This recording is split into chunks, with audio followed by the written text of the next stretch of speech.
Ghost of Tsushima is an incredibly focused game. Every element, gameplay to story, serves one central fantasy: a samurai being forced to abandon his code of honor and become the Ghost, the true protector willing to go beyond dogmatic principles to save his people.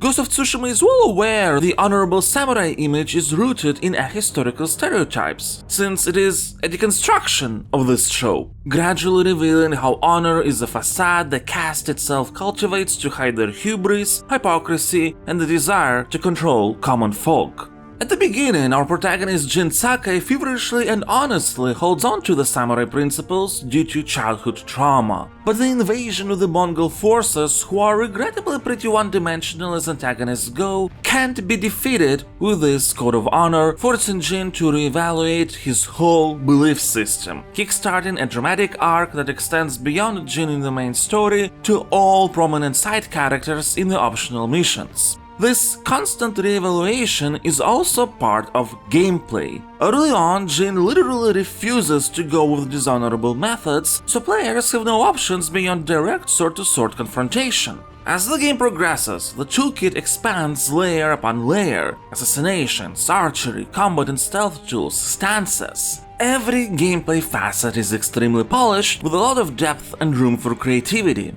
For example, the game teaches stances as a rock-paper-scissors way of staggering different enemy archetypes, which is enough to complete the story and have fun. But should you personify the Ghost yourself and break the established rules, you can find even more effective ways to defeat the invaders, like using an anti-sword stance piercing attack against spearmen and brutes because they don't have shields, and even those can be circumvented with proper timing.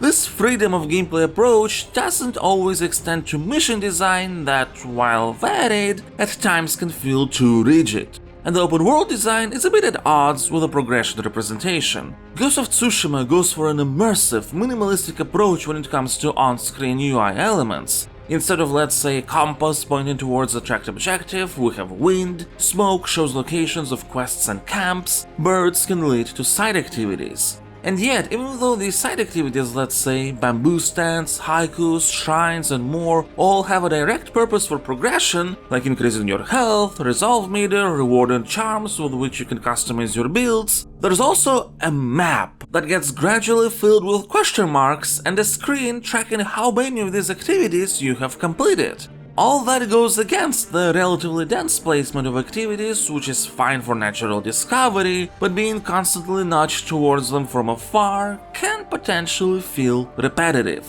All that being said, these are just small blemishes on what is otherwise an absolutely epic, morally complex tale about duty, identity, and sacrifice. Within my Stasocritic rating system that is explained in the description, Ghost of Tsushima will get a score of 95. An absolute must-try for any fan of open-world games, historical adventures, and well-written drama.